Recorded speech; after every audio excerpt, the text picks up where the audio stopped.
오랜만에 가족들이 다 모여서 식사를 하고 있었습니다. 참 사람 인생 모르는 일이라고. 내가 일이 될지 어찌 알았겠니. 그때 우리가 결혼한다고 했을 때 참 말도 많았었는데 내가 사람 보는 눈이 있었던 거지. 우리 남편 같은 사람이 세상 천지에 어디 있겠어. 그러게 그때 형부 얼굴만 보고 무서워서 엄마 등 뒤에 숨기 바빴었는데 지금 생각해보면 내가 참 철이 없었어. 형부 아니었으면 지금쯤 우리가 어찌 되었을까 하는 생각까지 들어. 형부 항상 감사해요. 저희가 평생 은혜 갚으면서 살게요. 여동생의 눈시울이 붉어졌습니다. 처제 이제 고만해도 돼. 나도 우리 어머니랑 단둘이 살다가 이렇게 좋은 처제랑 처남이 생겨서 얼마나 좋았는데. 그러니까 앞으로는 그런 말 하지 마. 우리 지금처럼만 잘 지내자고. 매형이 가족들을 둘러보았어요. 식사를 하는 내내 가족들의 표정은 더할 나위 없이 행복해 보였습니다. 그런 모습을 보며 문득 우리 삼남매가 살아온 인생이 마치 어제 일처럼 머릿속을 스치고 지나갔습니다. 우리 누나는 버스 안내양이었습니다. 누나는 20살 무렵부터 버스 안내양을 시작했습니다. 어려운 집안 형편으로 인해 누나에게는 선택의 여지가 없었거든요.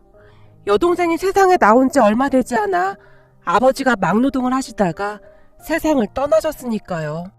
결국 누나는 학교를 다니다 그만두고 공장에 취직을 해서 돈을 벌었었는데 얼마 뒤에는 식모사를 하겠다며 서울로 올라갔고 그곳에서 한동안 일을 했습니다. 그런데 식모살이 하던 곳 주인집 여자가 그렇게 악독했다고 합니다. 결국에는 참다 얼마 뒤 누나는 아는 사람의 소개로 20살이 되던 무렵부터 버스 안내양을 하게 되었습니다. 그때 당시 누나가 할 수 있는 일은 많지 않았으니까요.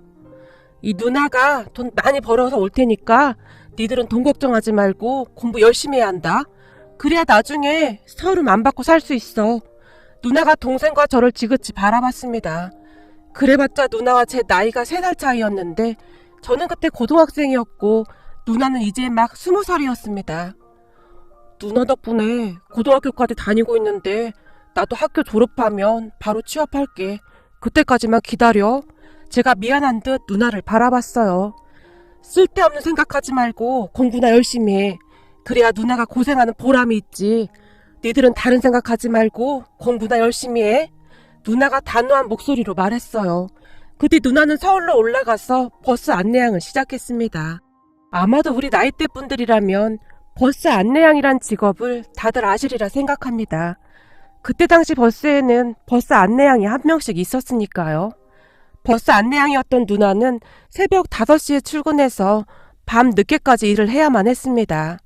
이제 막 20살이 되었던 여리디 여린 누나는 늦은 밤까지 버스에서 일을 했습니다. 가끔 집에 내려온 누나의 말에 따르면 항상 잠이 부족했기에 아침밥을 제대로 먹고 다닌 적이 없었다고 할 정도였어요. 노는 날 집에 내려온 누나는 종일 잠만 자기 바빴는데 잠을 자다가 가끔은 잠꼬대를 하기도 했어요. 오라이! 라는 말을 중얼거리기도 했거든요. 누나의 잠꼬대에서 삶의 고단함이 그대로 느껴지곤 했습니다. 평소 내성적이던 누나는 버스 안내양이 합격하자마자 오라이! 라는 말을 수도 없이 많이 연습했으니까요. 오라이! 이 말이 안 나오면 어쩌나. 그게 제일 걱정이야. 내가 자세히 보니 아주 큰 소리로 말을 해야 하더라고. 오라이! 내 목소리 어떠냐? 좀 크냐? 누나가 버스를 탕탕 치는 흉내를 내며 힘껏 오라이를 외쳤습니다. 글쎄, 근데 목소리가 조금 작은 것 같은데? 버스에 사람이 엄청 많잖아. 그래서 더 크게 해야 할 것 같은데? 오라이! 이 정도는 돼야 하지 않을까? 제가 목청껏 외치며 누나를 바라봤어요. 오라이! 이렇게 해야 하는 거 아니야? 우리 뒤에서 책을 읽고 있던 여동생이 우리를 보며 깔깔 웃어댔어요. 그렇게 우리 셋은 한동안 오라이를 연습하며 얼마나 웃었는지 모르겠습니다. 작은 방에 앉아서 셋이서 깔깔거리며 웃던 그때가 바로 엊그제 일 같은데 벌써 우리 삼남매가 이렇게 나이를 먹었네요. 우리 누나는 그렇게 버스에서 오라이를 몇 번이나 외쳐댔을까요? 버스를 탈 때마다 우리 누나가 생각나서 항상 마음 깊은 곳에서 뜨거운 무엇인가가 올라오곤 했습니다. 그리고 항상 불안하고 무섭기도 했어요. 일을 하다가 혹시나 누나가 다치지는 않을까 걱정이 되었으니까요. 누나는 그렇게 26살 때까지 버스 안내양을 했습니다. 원래는 20살 중반이 되기 전에 그만둔다고 하는데 우리 누나는 악착같이 조금 더 버텨냈습니다. 그러던 어느 날 갑자기 누나가 버스 안내양 일을 그만두겠다고 말을 했어요. 그래, 많이 힘들었지. 그 일이 어디 보통 일이겠어. 그동안 네가 돈 벌어서 뒷바라지하느라 고생이 많았다.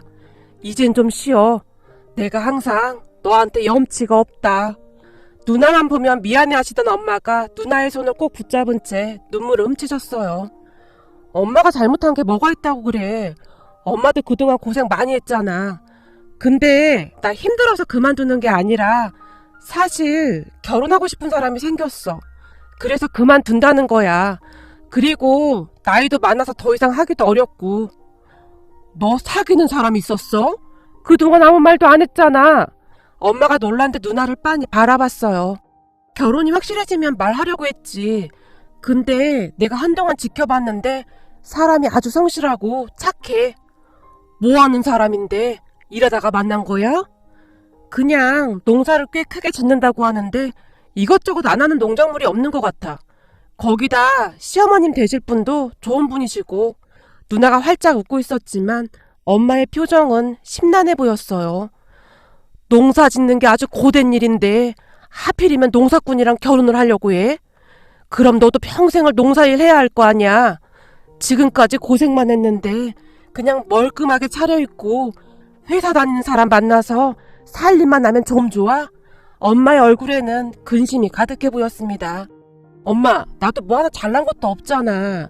사실 그 사람 정도면 내 입장에서는 오히려 감사하다고 해야 할 정도지. 네가 내세울 게 없긴 왜 없어. 너 정도 인물이면 어디나 나도 빠지는 인물이 아닌데.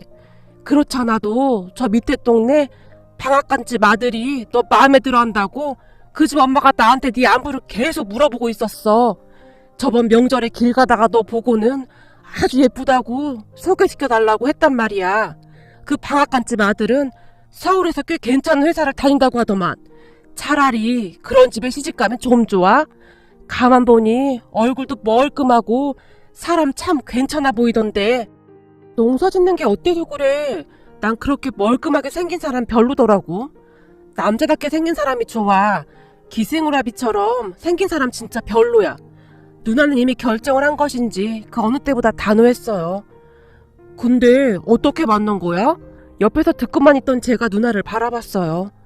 사실 그 사람 어머님이 추선해서 만나게 됐어. 라는 말을 시작으로 누나가 이야기를 시작했습니다. 누나의 말을 대략 정리해보면 이랬습니다. 버스에서 하루 종일 오라이를 외치며 바쁘게 일을 하고 있던 어느 날 우리 엄마 연세쯤 되어 보이는 아주머니 한 분이 버스에 타셨다는데요. 그런데 그분은 평소에도 버스를 자주 타시던 분이셨답니다. 누나뿐만 아니라 버스 기사도 그 아주머니를 다 알 정도였다고 하고요. 그랬던 이유가 있었는데요. 그 아주머니의 체구가 굉장히 작았다는데 항상 짐을 바리바리 들고 타셨답니다. 아유, 오늘도 한 짐 가지고 타는구만. 저번에는 김치 냄새를 풍기더니 오늘은 또 뭔 짐이 이렇게 많아 그래? 버스기사 아저씨가 아주머니를 보며 투덜거리기 일쑤였답니다. 하지만 누나는 항상 그렇듯 방긋 웃으며 아주머니에게 인사를 했다고 하네요. 아주머니, 오늘도 가시는 거예요? 오늘도 짐이 많으시네요. 제가 좀 들어드릴게요. 여기 앉으세요. 고마워, 김양. 내가 김양만 보면 하루 종일 기분이 좋아. 정말요? 저도 아주머니만 보면 우리 엄마 생각이 나서 기분이 좋아요. 그리고 저번에 주신 멸치조림이랑 볶음김치는 정말 잘 먹었어요. 너무 맛있는 거 있죠? 우리 엄마도 볶음김치 잘 하시는데 엄마 생각이 났어요. 그 아주머니는 일주일에 몇 번씩 짐을 바리바리 싸서 친정 어머님을 뵈러 가시곤 했다는데요. 아주머니의 남동생 내외가 어머님을 모시고 계셨기에 미안한 마음에 늘 그렇듯 어머님께서 좋아하시는 반찬이나 먹을 것들을 가지고 자주 찾아뵙는다고 했어요. 그러다가 누나랑 가까워지게 되었는데 누나가 항상 상냥하게 인사해주고 짐도 들어드리고 해서 누나를 예쁘게 보셨다고 합니다. 그 뒤 누나에게 가끔 반찬도 싸다 주시고 과일도 주시고 그랬다고 하네요. 누나도 그런 아주머니가 싫지 않았기에 친하게 지냈고요. 그런데 그 아주머니에게는 다 계획이 있었던 것 같습니다. 아주머니에게는 농사를 짓는 아들이 한 명 있었다는데 그 아들과 우리 누나를 이어주기 위해 그렇게 애를 썼던 모양입니다. 그날도 여느 날과 마찬가지로 누나가 아주머니와 반갑게 인사를 나눴다는데요. 저기 김양, 혹시 사귀는 사람 있어? 저요? 아니요. 새벽 5시에 출근해서 밤늦게까지 일하는데 제가 누굴 사귀겠어요? 누나가 수줍게 웃었다고 하네요. 그래? 그럼 아주 잘 됐네. 저기 말이야, 왜 나한테 아들이 하나 있다고 했잖아. 네, 아드님 착하다고 입이 닳도록 말씀하셨잖아요. 그때까지 아주머니의 마음을 눈치채지 못한 듯 누나가 빙그레 웃었다는데요. 그래, 우리 아들이 엄청 착하고 그렇게 성실할 수가 없어. 그래서 말인데 김양 혹시 우리 아들 만나볼 생각 없어? 아주머니가 단숨에 누나에게 말을 했답니다. 네? 아주머니 아드님을요? 그래, 내가 그동안 김양을 꽤 오래 봤었잖아. 근데 보면 볼수록 사람이 너무 마음에 들어. 아무리 봐도 우리 아들하고 잘 어울릴 것 같아. 그러니까 우리 아들 한 번만 만나봐. 밥이나 한 번 먹는다고 생각하면 되잖아. 아주머니가 간절한 눈빛으로 누나를 바라봤습니다. 하지만 누나는 머릿속이 복잡할 수밖에 없었다는데요. 누나가 결혼을 하고 나면 우리 학비부터 이리저리 걸리는 게 한두 가지가 아니었기에 걱정이 되었답니다. 그랬던 누나가 처음에는 정중히 거절을 했지만 그 뒤에도 아주머니가 누나에게 지속적으로 부탁을 했답니다. 결국 누나는 그동안 아주머니와의 친분도 있고 하니 밥이나 먹고 오자 하는 마음으로 아주머니의 아들을 만났답니다. 그런데 생각보다 말도 잘 통하고 사람이 그렇게 진국일 수가 없더래요. 그렇게 만나다 보니 결혼까지 생각하게 되었고요. 와, 완전 러브스토리네. 누나가 마음에 들면 난 찬성이야. 우리 누나 마음에 든 사람이면 분명히 괜찮은 사람일 거야. 제가 누나를 보며 활짝 웃었어요. 누나 말대로 매형은 참 좋은 사람이었어요. 인상이 조금 우락부락해 보이는 것 빼놓고는 말이죠. 여동생은 그런 매형이 무섭다며 한동안 눈도 못 마주칠 정도였으니까요. 특히나 이모들이 매형을 아주 대놓고 무시하기 바빴는데요. 너 정신 똑바로 차려. 생긴 게 무슨 산도정돈같이 생긴 게 어디 하나 볼 것도 없구만. 거기다 홀어머니에 농사 짓는 사람이 뭐가 좋다고 결혼을 한다는 거야? 네 팔자도 참 사납다. 가만히 보니 지 팔자 지가 꼰다고. 네 팔자는 평생 그러고 살 팔자인가 보다. 우리 딸 봐라. 회사 다니는 남자 만나서 살림만 하면서 잘 살잖니? 하긴 버스 안내양 했던 네가 그런 남자를 어떻게 만나겠니? 농사꾼 정도면 아주 딱이긴 하네. 라는 막말도 했으니까요. 하지만 누나는 그저 웃어넘길 뿐 어떠한 말도 하지 않았어요. 그뒤 누나는 매형과 결혼을 했습니다. 결혼 후 농사를 짓기 시작한 누나는 매번 농작물들을 보내왔어요. 거기다 매달 일정 금액의 돈도 같이 보내왔습니다. 누나와 매형은 그렇듯 우리가 학교를 졸업하고 취업을 할 때까지 묵묵히 뒷바라지를 했습니다. 그 은혜는 평생을 갚아도 갚을 수가 없을 정도입니다. 동생과 저는 그렇게 학교를 졸업한 뒤 동생은 회사원이 되었고 저는 은행에 취업을 했습니다. 첫 월급으로 매형과 누나의 선물을 준비해서 찾아갔는데 매형과 누나가 어찌나 좋아하시던지 그 모습이 평생토록 잊혀지지가 않습니다. 취업을 한 동생과 저는 돈을 모아서 얼마 뒤 매형에게 드렸어요. 큰 돈은 아니었지만 조금이나마 은혜에 보답하고 싶었거든요. 하지만 매형은 절대 돈을 받지 않았습니다. 내가 동생들 학비 좀 도와준 건데 그걸 받는 형이 어딨어. 됐으니까 장모님 살림에 보태드려. 그리고 처남이랑 처제는 장모님 고생하신 거 절대 잊으면 안 되는 거 알지? 우린 괜찮으니까 항상 장모님 잘 챙겨 라는 말을 할 뿐이었어요. 그러던 어느 날 서울에 살던 이모에게 연락이 왔다는데요. 이번에 니들 이모 생일 때 사촌 누나 집에서 다 같이 밥 한 끼 먹자고 하더구나. 이모가 니들도 다 왔으면 하던데 다들 올 수 있는 거지? 엄마가 제 눈치를 보며 물었어요. 우린 안 가. 이모가 우릴 왜 부르겠어? 가봤자 또 우리 누나랑 매형한테 말이나 함부로 하겠지. 이모는 도대체 왜 그러는지 모르겠어. 사촌 누나 매형도 딱히 잘난 것도 없더만. 제가 잔뜩 인상까지 쓴 채 말했어요. 그럼 엄마 혼자 가란 말이야? 그건 좀 그렇잖아. 내가 자식이 없는 것도 아니고. 그리고 니들 이모가 그러는 거 하루 이틀도 아니고 그냥 모른 척해. 엄마가 계속해서 제게 부탁을 했어요. 그런 엄마의 부탁에 결국 우리 삼남매는 선물까지 준비해서 사촌 누나 집으로 갔습니다. 우리 사이가 내 생일이라고 이렇게나 많이 준비하지 않았겠어? 많이들 먹어. 특히 순복이 너는 시골에서 농사 짓느라 이런 거 한 번도 못 봤지? 이게 요즘 새로 나온 방울토마토라는 건데 엄청 비싼 거야. 조그만한 게 맛도 좋고 먹기도 편하고 아주 좋아. 내가 이걸 좋아한다고 하니까 우리 사이가 자주 사다 주지 뭐야. 자, 너도 하나 먹어봐. 이모가 누나에게 방울토마토를 건넸어요. 진짜 맛있네요. 그동안 큰 토마토만 먹어봤었는데 이런 것도 있었구나. 누나가 신기한 듯 방울토마토를 바라봤어요. 그지? 이런 건 그런 시골에서 보기 힘들긴 하겠다. 역시나 이모는 우리를 실망시키지 않았는데요. 밥을 먹는 내내 사촌 누나 부부 자랑을 하면서 은근슬쩍 우리 누나 부부를 무시하는 말을 서슴지 않았거든요. 그렇게 식사를 끝내고 사촌 누나 집을 나서면서 제가 엄마에게 짜증을 냈습니다. 이러니까 내가 오고 싶지가 않은 거야. 엄마는 이 먼 곳까지 굳이 왜 우리를 데리고 오는 거냐고. 암튼 이모 진짜 마음에 안 들어. 미안하다. 그래도 가족이잖니. 이모가 말은 그렇게 해도 나쁜 사람은 아니니까 니들이 이해 좀 해. 엄마가 안절부절 못한 채 우리를 바라봤어요. 그런데 그날 이모의 생일잔치로 인해 엄청난 일이 일어났습니다. 참 사람 인생이라는 것이 어떻게 될지 아무도 모른다고 했던가요? 평소 많이 똑똑하고 눈썰미가 좋았던 누나는 그날 생일상 위에 올라왔던 방울토마토를 유심히 눈여겨보고 있었던 모양입니다. 그러니까 방울토마토가 누나의 머릿속을 번뜩하고 스쳐 지나갔던 것이죠.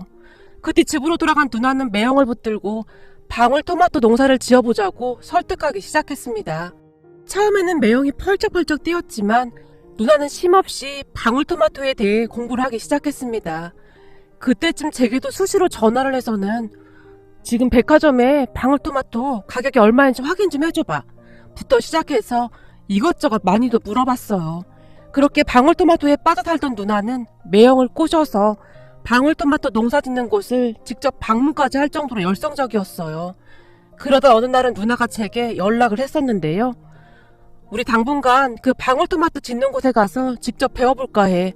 그 사장님이 그러는데 이거 잘만 하면 돈이 어마어마하게 된다고 하더라고. 여기서 농사 져봐야 항상 거기서 거기고 가서 배워보려고 이참에 방울토마토로 바꿔보려고. 누나는 그저 무덤덤이 말하는 듯 했지만 제 입장에서는 걱정이 될 수밖에 없었어요. 누나, 근데 잘 알아보고 하는 거 맞는 거지? 물론 누나가 잘 알아봤겠지만 내 입장에서는 걱정이 되는 건 사실이야. 제가 걱정스레 말을 꺼냈어요. 걱정 마. 우리가 그 사장님한테 가서 방울토마토 재배 방법 좀 알려달라고 얼마나 졸랐는지 몰라. 가서 일도 도와드리고 말도 마라. 그랬더니 사장님이 마음을 열더라고. 지금은 엄청 잘 도와주셔. 내가 인복은 있나 보다. 참 좋은 분이셔. 그 사장님 눈에 들기 위해 얼마나 많은 노력을 했을지 안 봐도 눈앞에 그 모습이 그려질 정도였습니다. 우리 누나라면 그러고도 남았을 테니까요. 그 뒤 누나와 매형은 그 방울토마토 재배 농장에 가서 일꾼으로 일하면서 재배 방법을 배워나갔습니다. 우리 누나가 얼마나 꼼꼼하냐면요. 그 줄쳐진 공책에 사장님이 말씀해주신 것들을 어찌나 꼼꼼히 메모를 해뒀던지 공책을 보던 제 눈시울이 붉어질 정도였습니다. 낮에는 종일 일을 하고 밤에는 잠도 설친 채 그렇게 정리를 했더라고요. 아버지가 일찍 돌아가시고 엄마와 함께 우리 가족을 책임져야 했던 누나는 항상 절박한 심정으로 세상과 맞서곤 했었으니까요. 그런 누나의 마음이 고스란히 느껴져서 저도 모르게 눈물이 멈추질 않았습니다. 그리고 그 뒤 누나와 매형은 방울토마토 농사를 시작했는데 첫 해에는 실패를 했습니다. 하지만 누나는 실패를 전혀 두려워하지 않았어요. 다만 실패한 부분에 대해 매형과 함께 연구하고 또 연구했습니다. 그리고 그 다음 해부터 방울토마토 농사가 대박나기 시작했는데요. 어느 날 제가 매형에게 전화를 했습니다. 매형, 올해는 좀 어때요? 농사는 잘 됐다면서요. 혹시나 농사 잘 안 돼서 돈 때문에 힘드시면 말씀하세요. 제가 회사 다니면서 모아놓은 돈이 조금 있으니까 그거라도 보내드릴게요. 제가 매형에게 걱정스레 물었어요. 처남, 그게 무슨 말이야? 우리 지금 대박 났어. 내가 처남한테만 말하는 건데 차 한 대에 가득 실어 보내면 승용차 한 대값 뽑을 정도 돈이 생긴다니까? 이거 완전 노다지야, 노다지. 처남, 이렇게 몇 년만 하면 우리 서울에 빌딩도 세우겠어. 누나 말 안 들었으면 어쩔 뻔했어. 우리 마누라가 복덩이야, 복덩이. 매형의 목소리가 춤을 추고 있었습니다. 정말요? 잘 됐네요. 정말 축하드려요. 그때 당시에는 방울토마토 농사 짓는 사람이 많지 않았습니다. 그래서 방울토마토를 엄청 비싼 가격에 팔 수가 있었거든요. 누나 매형은 그렇게 꽤 큰 돈을 벌었습니다. 그러던 어느 날 제가 누나에게 전화를 했어요. 누나, 내가 우리 은행 동료한테 들어보니 그 사람 집 근처에 상가가 싸게 나왔다고 하던데 돈 묵혀두지 말고 상가 같은 거 하나 사둬봐. 그래도 여기가 서울이라 나중에 많이 오를 거라고 하더라고. 그래? 그렇긴 하네. 가지고 있으면 쓰기밖에 더 하겠어? 네가 은행 다니니까 그쪽으론 더 잘 알겠지. 네 매형한테 한번 물어볼게.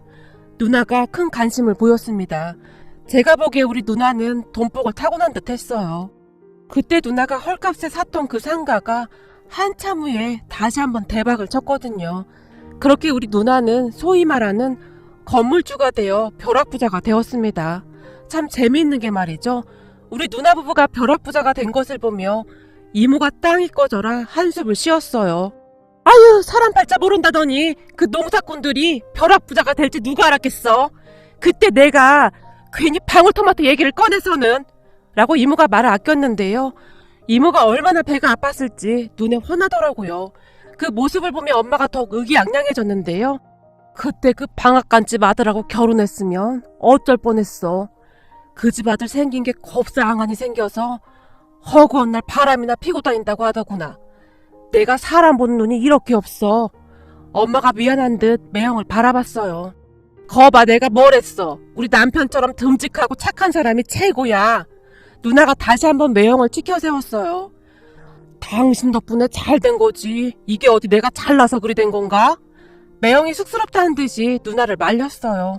그렇게 우리 가족은 한동안 도란도란 이야기를 나눴는데요. 분명 얼마 지나지 않은 것 같은데 세월이 어찌나 쏜살같이 지나간 것인지 모르겠습니다. 우리 삼남매는 아직도 그때 그 추억이 떠오르곤 하는데요. 지나가는 버스를 볼 때마다 버스에서